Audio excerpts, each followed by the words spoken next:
A visit to the American South is like stepping back in time. But no amount of Southern charm can mask the South's dark history. So, if you plan on heading below the Mason-Dixon line, you'll find it hard to escape the ghosts of the past, especially at night, when they scream for your attention. Memphis, Tennessee has something for everyone. Tourists can hit Beale Street and see why Memphis is the home of the blues. There's Graceland, a mecca to Elvis fans everywhere. And there's the mighty Mississippi, the country's largest river and the source of much of Memphis's history and wealth. This is an old city with a very colorful and checkered past. It's as close to being a paranormal vortex as you can get. Lots of unhappy spirits. But why are Memphis's spirits so unhappy? Perhaps it's the fact that their once private and exclusive homes are now open to the public. Along Adams Avenue, just east of downtown, sits Victorian Village. Rows of grand 19th century mansions line the street. The most famous is the Woodruff Fontaine House Museum. The Woodruff Fontaine House was at one time probably the most expensive home in the city. The building is a very large, imposing French Victorian. It's a beautiful stone and brick edifice. And you walk into those front doors, into the entrance hall, and that beautiful sweeping staircase, and your breath is just taken away. Some have their breath taken away by the beauty. Others by the ghosts. I do not like to come in this house alone because I always get, it's like a feeling of somebody watching you. Perhaps because someone is watching.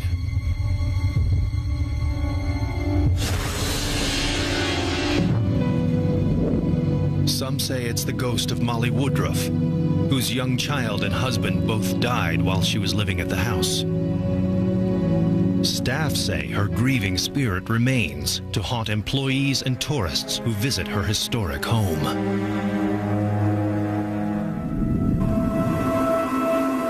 Yeah, one night I came in here fulfilling my role as caretaker before I go to bed to check everything over here, and I turned the lead to go set the alarm, and I heard this woman sobbing. And I said, "Who's there? Who's that?" And then it just hit me all of a sudden, that's the ghost. And I just got a chill over, and I just immediately got out of here. You know, I wasn't the least bit curious to go up there and check it out. But it seems that at night, when the doors are locked and no one's around, Molly is not alone. She spends eternity with a man named Elliot Fontaine, whose family bought the house from the Woodruffs in 1883. Elliot died at age 34 of influenza, and his evil spirit seems trapped in his former home. People have had experiences with Elliot where they have felt threatened.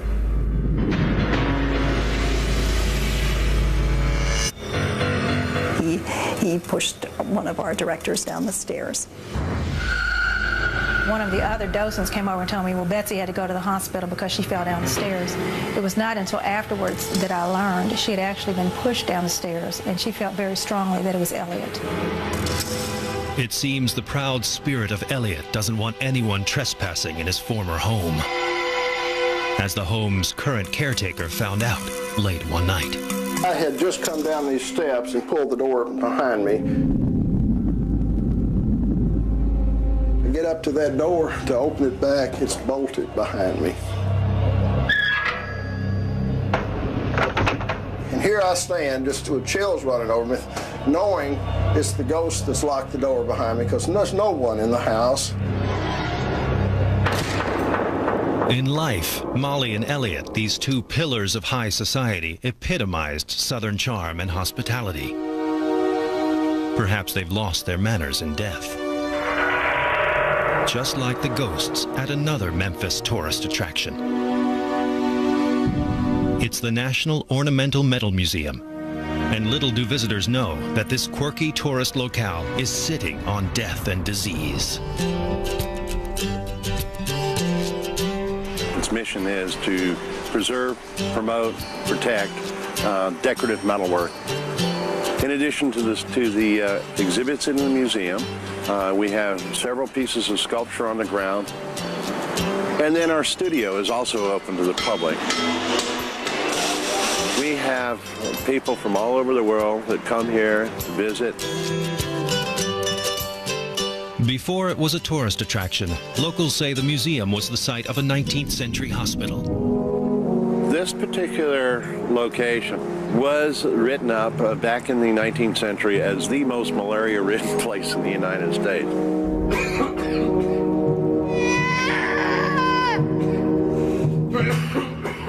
There was a great exodus out of the city, and for those who remained, it was a scene of death. People dying every day faster than the bodies could be buried.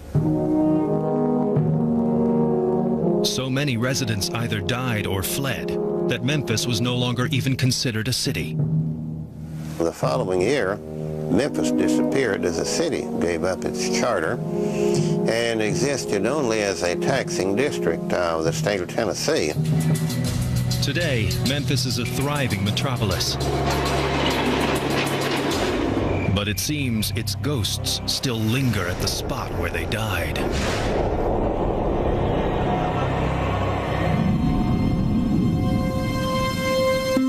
As a member of Memphis Paranormal Investigations, Michael Einsbanger has witnessed many strange happenings in the Metal Museum.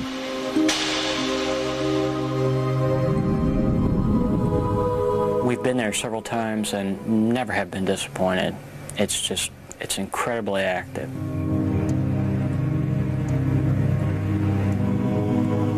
The most common sightings are of nurses, but their sickly patients aren't very far behind.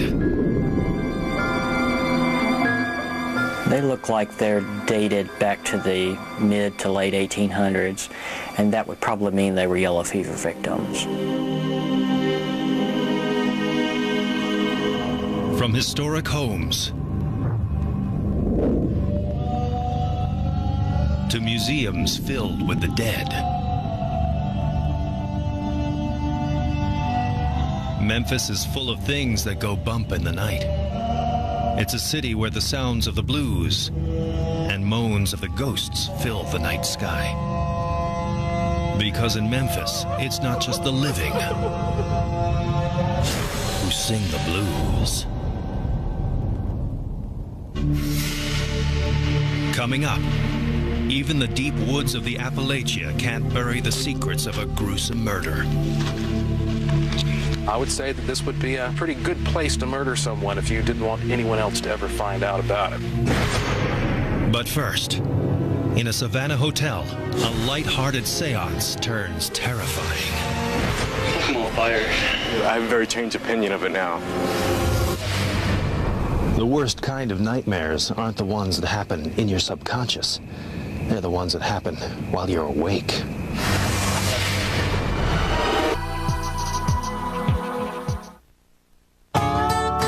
Savannah, Georgia is as beautiful as it is historic.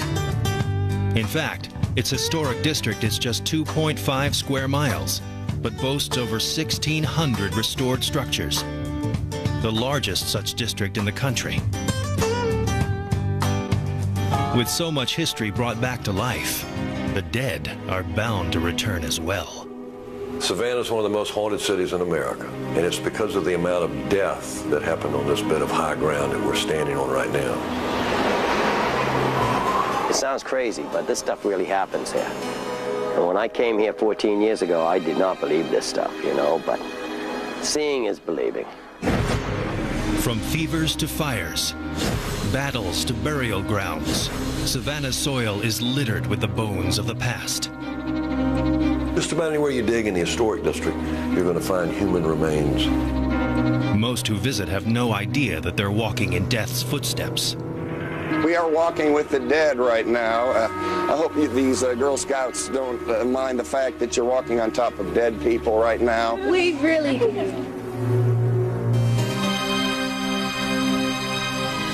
You might be in the midst of ghosts and never notice them, and then all of a sudden feel one tug at your ear, or one shove you, or just push up against you. But I want to tell you a true fact. The boss told me don't tell people this at the beginning of the tour until we get into it a ways. People on our tours have been touched by ghosts, and I'm not making this up, folks. But many tourists don't heed the ghostly warnings and choose to soak up all this southern city has to offer. All the rivers on the barrier islands that we have around Savannah make it a great place to kayak, a great place to go out and to hike, to bike, to bird watch. So it's a city that has a variety of things to do. There's a section of Savannah close to the river and River Street where it is all older structures that have been around for a long time, and it is the principal area of tourist attraction in the city. But be warned. Some of Savannah's visitors have traveled back from the grave. Last year, someone with a digital camera photographed the open door down below. Images of human faces and hands were seen to be reaching out toward the camera lens from under that staircase. And a lot of people seem to think it's the yellow fever ghosts, people that died screaming themselves into oblivion from that spot. It seems where there's tragedy, there are ghosts.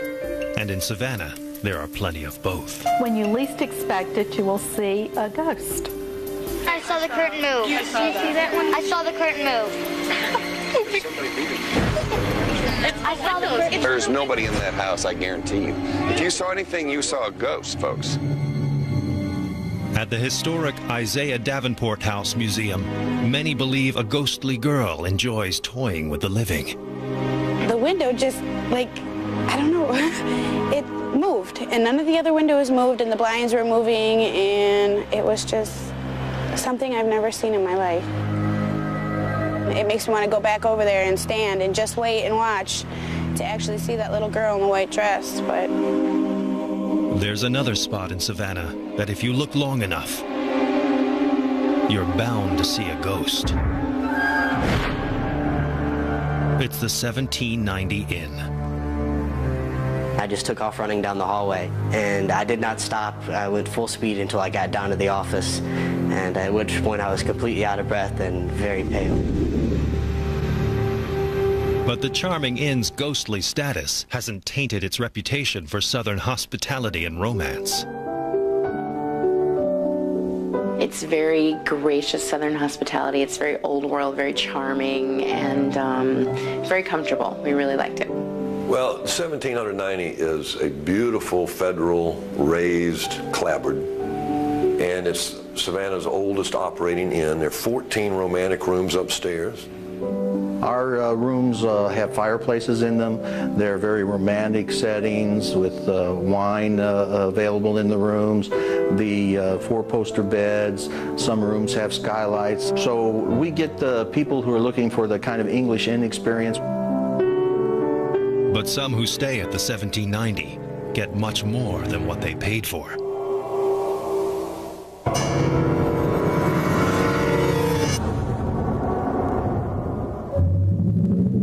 One of the rooms, room 204, has a resident poltergeist. A poltergeist isn't just a mere presence, but one that manifests itself through noises and physical disturbances. At the 1790, the poltergeist is thought to be that of a young woman named Anna. Legend says that 19-year-old Anna reluctantly married the building's original owner and a much older man. After a few years, he started going off on business trips, and leaving Anna there in charge.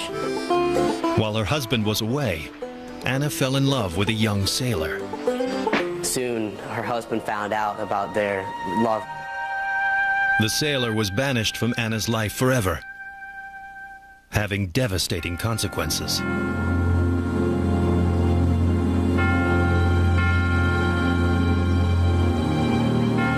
She threw herself to her death from room 204 into the courtyard and broke her neck.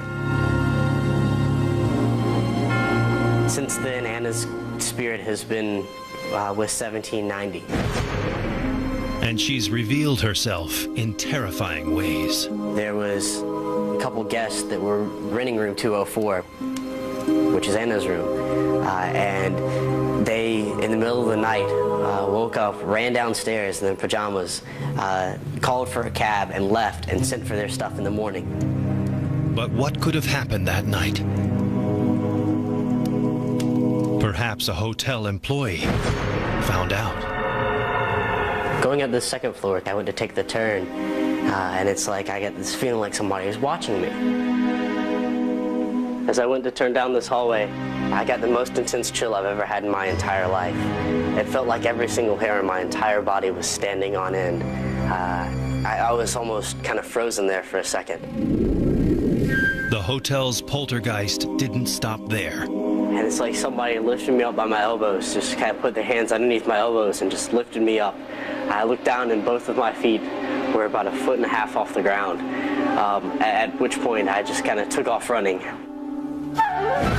And this is the longest I've ever stood here since then. And yes, I am a little nervous. While even the thought of a ghostly encounter horrifies many, others long for a supernatural experience. One night, a group of locals decided to hold a seance. Some did it to contact a ghost. Some just for fun. All got more than they bargained for. We're here tonight to bring them here and let them speak, because obviously they've been trying to speak for a long time.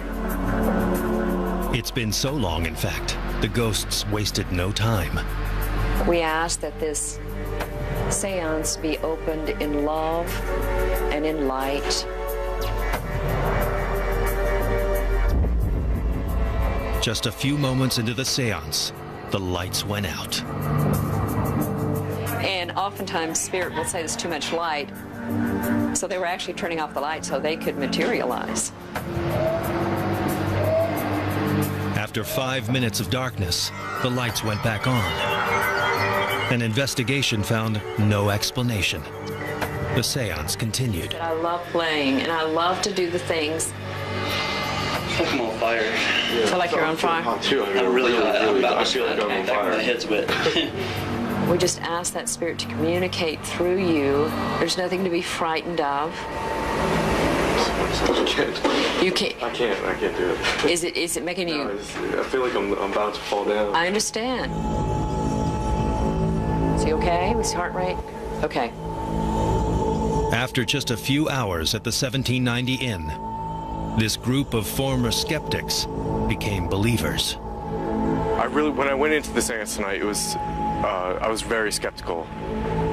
When I came out of it, I mean, I have a very changed opinion of it now. I lost my balance. I really, my equilibrium went off for a second. I got hot and cold sweats. I mean, people sitting next to me had, they were almost like convulsing, like they were just shaking and whatnot, and it was very intense. Yeah, I feel it too. I was wondering if you could feel it. It pretty much made a believer out of me. Yes, there was definitely something in the room behind me, around me, and I felt it.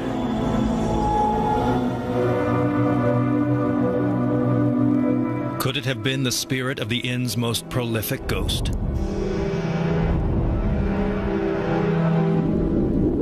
Because of that emotional experience and because she's so tied to this room, that's probably why she's still here. There must be something that's still unresolved with her being and her nature that's preventing her from moving on. Just like Anna, it seems the city of Savannah may forever be haunted by its past.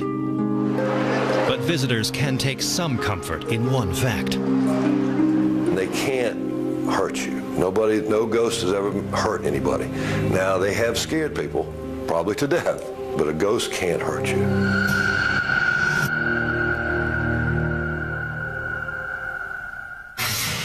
Coming up, at this landmark New Orleans restaurant, terror is served up nightly. She completely fell to her knees and started to weep as a baby and says, "Can you feel it? Can you feel it?"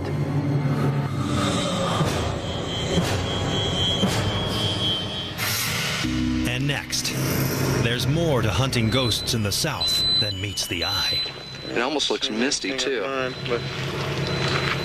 Oh, yeah, you did get something.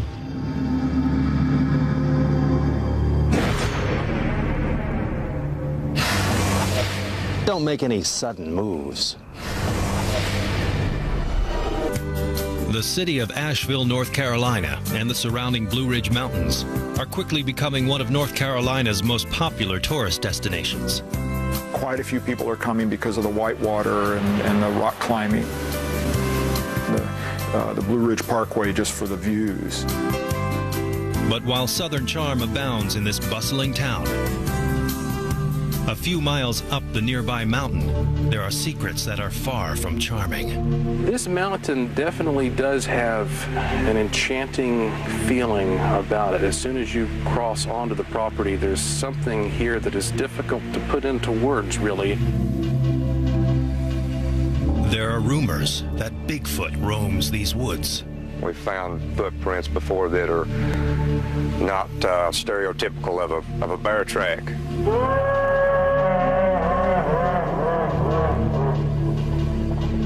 There are stories of the mysterious Brown Mountain Lights, which local legend says are long-dead Cherokee soldiers eternally riding into battle.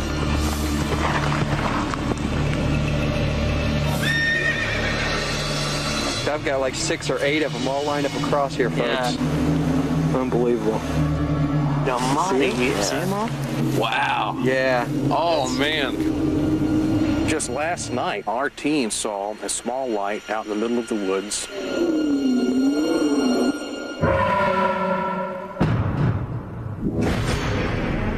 But it seems unexplained phenomena in these North Carolina mountains doesn't keep the tourists away. In fact, many leave the cities and head up the mountain to spend the night at the Greystone Cabins. Greystone is an estate that's around 230 acres. It borders the Pisgah National Forest, so it's a huge tract of land. It's probably the most relaxing and really enchanting place I've ever been. Just a good place to go if you want to get back away from it all. The secluded locale and quaint cabins are minimally furnished and provide plenty of privacy. But after a night at Greystone, some guests find their cabins aren't so private after all. At Greystone, there have been sightings of the ghost of Raymond. I have actually seen things that have been moved that I know personally haven't been touched. I do believe that Raymond does exist here on this mountain at Greystone. But who is this ghost, and why is he here? In the early 1900s, there was a black man named Raymond who lived in Yancey County just over the mountain from Greystone. He was a worker on the mountain prior to Greystone being built. The story goes that Raymond struck up a friendship with a local man named George. It's well known that back in those days there were a lot of people making moonshine in the mountains, and it shouldn't be surprising that what they made, they drank. George, his wife, and Raymond would often drink and play poker. But soon it appeared to George that Raymond was flirting with his wife. It is believed that the friend set Raymond up and told him, "Let's go on a hunting trip." Yep. There you go. Obviously, the combination of moonshine and a jealous man can lead to disaster. And apparently that's what happened in this case.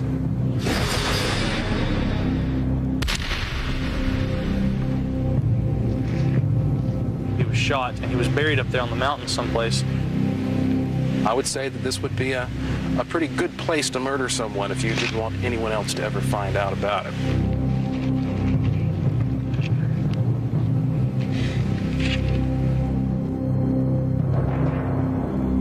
Today, guests at Greystone Cabins claim Raymond has never left the mountain where he died. Reports of such sightings attracted Lemur, an organization specializing in the paranormal. Lemur spent the night at Greystone to find out if the rumors of Raymond's presence were true. Right now, guys, let's go ahead and spread out around here as much as we can and try to establish some baselines. Casey, can you see your electrostatic device okay? And what are we getting right now? I'm not picking up anything.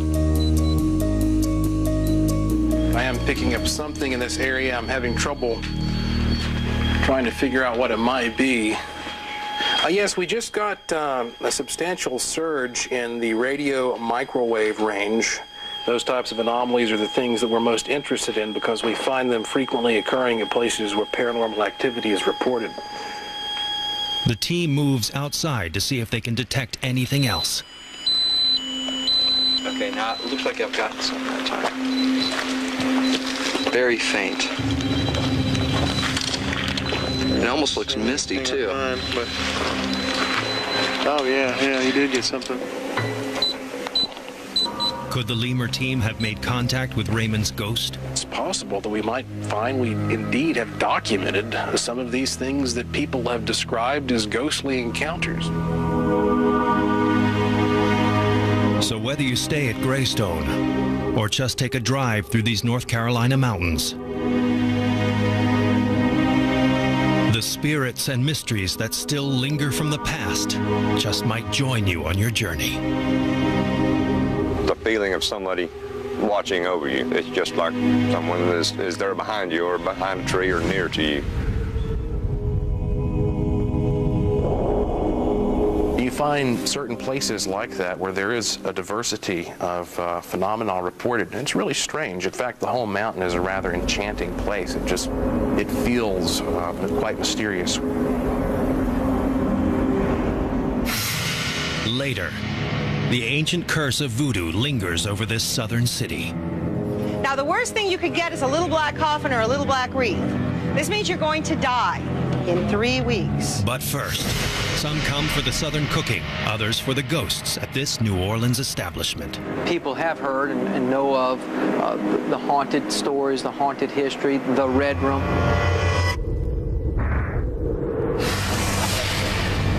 What if everything you thought you knew about death was wrong? Are you ready to question everything? But that all changes in Louisiana's most infamous city, New Orleans. It's here where the spirit of the South takes on a life of its own. With a lot of history and a lot of decay, it's very inevitable that you feel a sense of hauntings. New Orleans' haunted history goes back to its bloody southern roots. New Orleans, of course, is a very old city and one of the oldest cities in the United States. The Battle of New Orleans, the Civil War, I mean, there's a lot of things that took place, a lot of people getting killed or dying. But the 9 million tourists that flood New Orleans each year don't seem to mind its spirits. Bourbon Street's always a good time.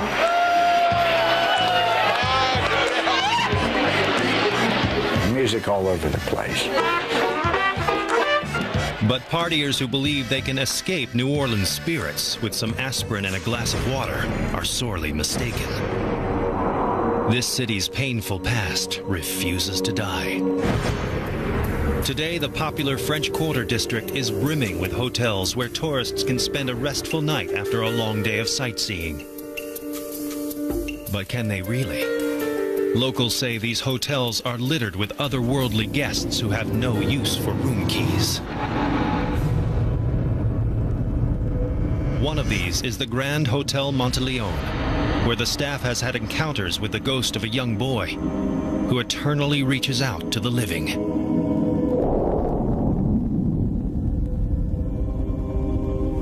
He seems to be a happy child. You know, you've heard of ghosts who are crying or moaning, and but this was a happy child. But not all of New Orleans ghosts are happy. Especially at the French Quarter's upscale Brennan's restaurant, where a murder-suicide lingers in the air and dampens the mood of modern-day diners.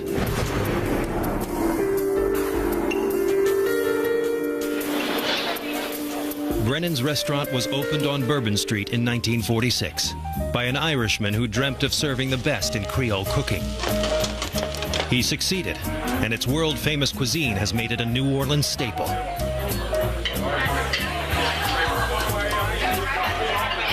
But what most diners don't know is that before it was a restaurant, Brennan's was a private home with an unsavory past.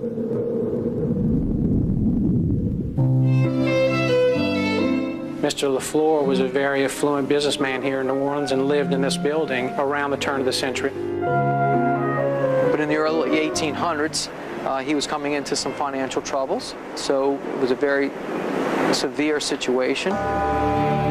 So severe that Mr. LaFleur did the unthinkable. He took it upon himself to go down to the mortuary and handle the situation he felt he couldn't get out of. Mr. LaFleur went out, he arranged 3 funerals.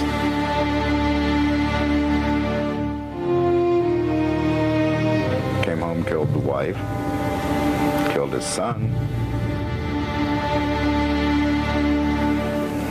And then Mr. LaFleur hung himself from the chandelier that's in that particular dining room. That particular dining room is located on the 2nd floor of the restaurant and is called the Red Room for its blood-red walls. A fitting color considering the tragedy that once took place here. This is the room that most people think is a haunted room. They've had some sightings and some feelings and that sort of thing.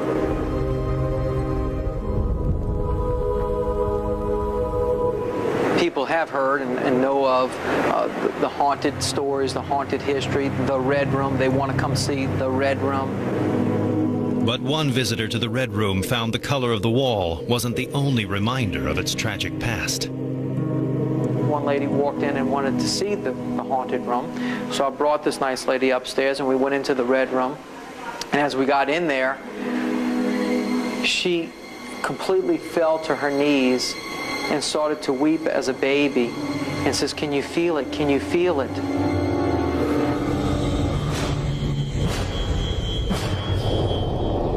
And I'm like, "No, ma'am." I said, "But if you do, I'll let you stay here, but I'm out of here." From a child forever frozen in time to a tragic murder in a popular restaurant, it seems every building in New Orleans has a ghost of its own. I think some of the spookier things here in New Orleans is the fact that just about every building you go into is haunted. There's just something about this southern city of New Orleans that makes those who come stay forever.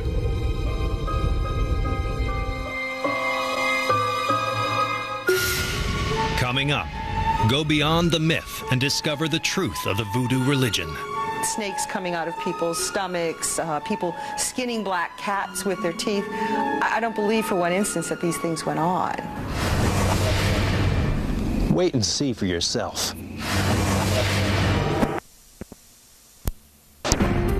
Perhaps it's an ancient voodoo curse. Welcome to New Orleans, and welcome to the Spellbound Voodoo and Witchcraft Tour. Before taking the tour, the only thing most tourists know about voodoo is that those who practice it have the ability to cast an evil spell. My mother-in-law has put a curse on me. I think when I was stuck with Mrs. Manduni's English class for the 2nd year in a row, I felt like I was cursed in 3rd grade, yeah.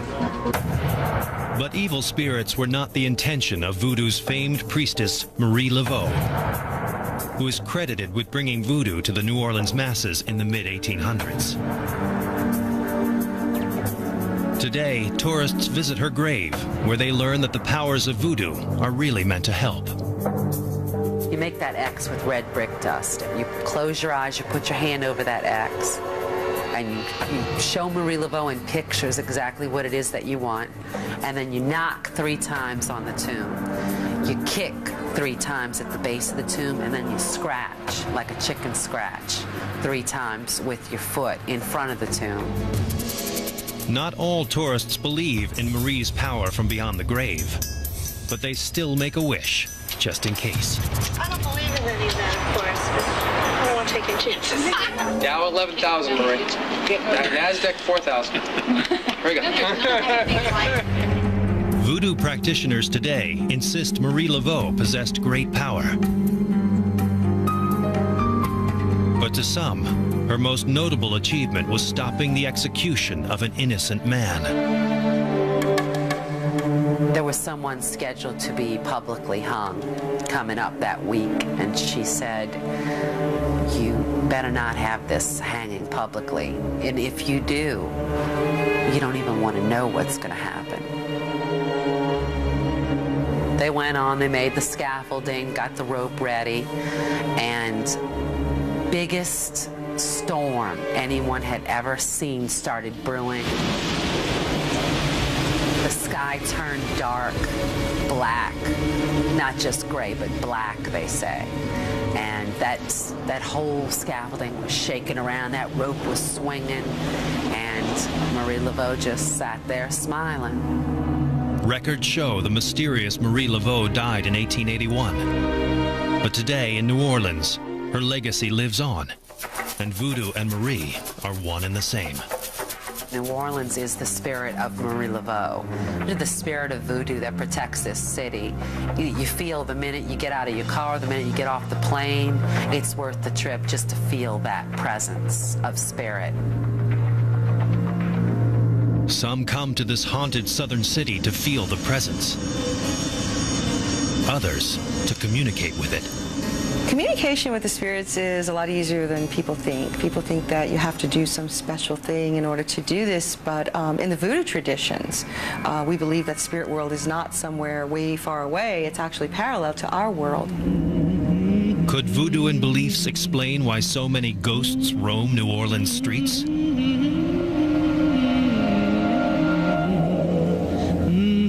There's not a building in the French Quarter that isn't haunted. Just about every building in the city of New Orleans is going to have some sort of ghost. It just might not be somebody famous. But what about the famous Marie Laveau? Does her ghost still linger and join the thousands of others that haunt New Orleans? Most hope she's still here and still pay homage to her by educating curious tourists about voodoo and practices. Voodoo comes from the word voodoo, which does mean God the Creator, and the religion does date 7000 BC. In Marie Laveau's time during the mid-19th century, voodoo's reputation struck fear in the hearts of its residents. It wasn't unusual back then for little trinkets to be left on doorsteps. Now, the worst thing you could get is a little black coffin or a little black wreath. This means you're going to die in 3 weeks. It seems that age-old lies and religious propaganda gave voodoo its wicked branding. Frogs jumping out of people's mouths, snakes coming out of people's stomachs, people skinning black cats with their teeth. I don't believe for one instance that these things went on. But at the time, this was the picture that was portrayed of voodoo. Today, New Orleans voodoo practitioners, like those in the French Quarter's Voodoo Authentica or Urzeli's Voodoo Shop, try to clear up the misconceptions of voodoo for curious tourists and locals. He's fairly easily appeased. The most popular misconception: voodoo dolls. You'll see them used for fertility. You'll see them used for all manner of healing rites. You'll see them used to bring money, love, success. They're used primarily as a healing tool. And the pin is used as a focusing tool to focus energy, kind of like voodoo acupuncture. People sticking pins in dolls. Sticking a pin in the heart, it may not necessarily be to give someone a heart attack. It might be to heal a broken heart.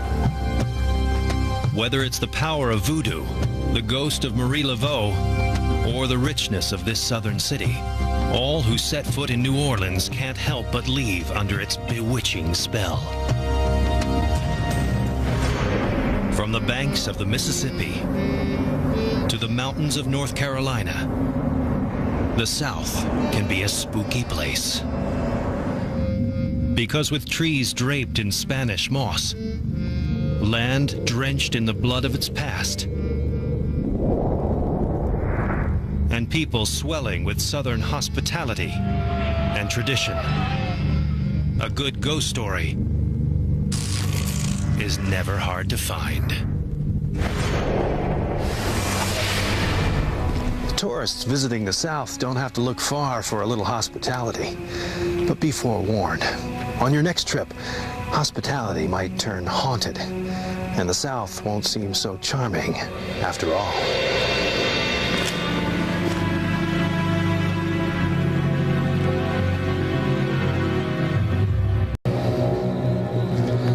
A visit to the American South is like stepping back in time. But no amount of Southern charm can mask the South's dark history. So, if you plan on heading below the Mason-Dixon line, you'll find it hard to escape the ghosts of the past, especially at night, when they scream for your attention. Memphis, Tennessee has something for everyone. Tourists can hit Beale Street and see why Memphis is the home of the blues. There's Graceland, a mecca to Elvis fans everywhere. And there's the mighty Mississippi, the country's largest river and the source of much of Memphis's history and wealth. This is an old city with a very colorful... Both died while she was living at the house. Staff say her grieving spirit remains to haunt employees and tourists who visit her historic home.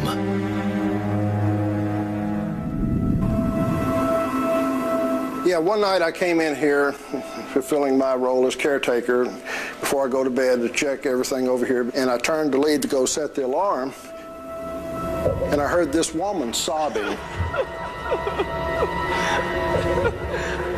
And I said, "Who's there? Who's that?" And then it just hit me all of a sudden, that's the ghost. And I just got a chill over, and I just immediately got out of here. You know, I wasn't the least bit curious to go up there and check it out.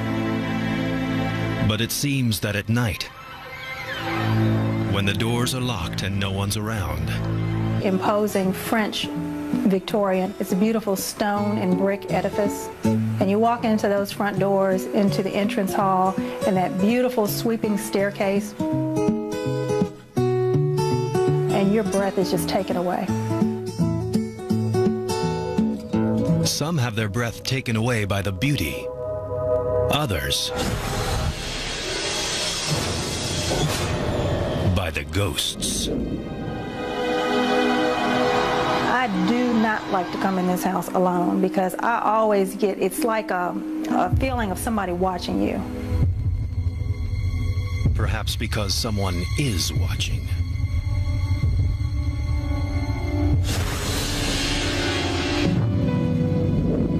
Some say it's the ghost of Molly Woodruff, whose young child and husband... Full of checkered past. It's as close to being a paranormal vortex as you can get. Lots of unhappy spirits. But why are Memphis's spirits so unhappy? Perhaps it's the fact that their once private and exclusive homes are now open to the public. Along Adams Avenue, just east of downtown, sits Victorian Village. Rows of grand 19th century mansions line the street. The most famous is the Woodruff Fontaine House Museum. The Woodruff Fontaine House was at one time probably the most expensive home in the city. The building is a very large... Molly is not alone. She spends eternity with a man named Elliot Fontaine, whose family bought the house from the Woodruffs in 1883. Elliot died at age 34 of influenza. and his evil spirit seems trapped in his former home. People have had experiences with Elliot where they have felt threatened.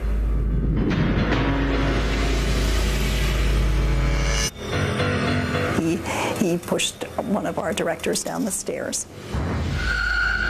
One of the other docents came over and told me, well, Betsy had to go to the hospital because she fell down the stairs. It was not until afterwards that I learned she had actually been pushed down the stairs, and she felt very strongly that it was Elliot. It seems the proud spirit of Elliot